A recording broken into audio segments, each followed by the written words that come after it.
Shalom, I'm Rabbi Michelle Goldsmith at Temple Beth Am in Margate, Florida.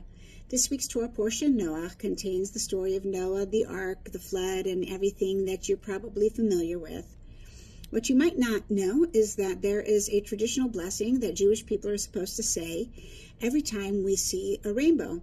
This blessing is Baruch Atah Hashem, etc. Hane'aman bevrito v'kayam b'ma'amaro.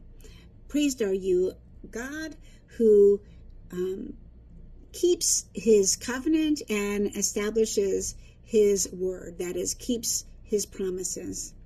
This is a beautiful blessing that we have the opportunity to say every time we see a rainbow, and living in South Florida, sometimes, certain times of the year, that can be quite often.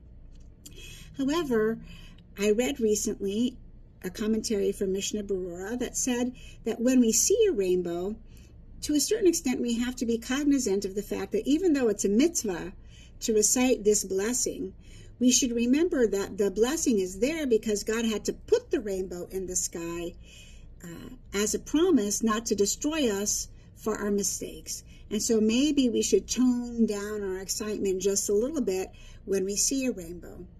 So I understand the intent of the teaching here, but at the same time, I believe that the reminder that God is aware of our mistakes, yet promises to not destroy and instead put a thing of beauty into the sky is a way that we can remind ourselves every time we see a rainbow, every time we think of the story, to in fact be our best selves because of God's continual care for us despite our imperfections.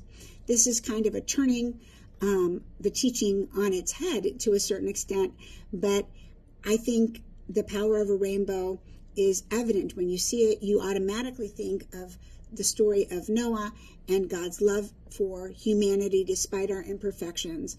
And I hope you also recognize its simple beauty.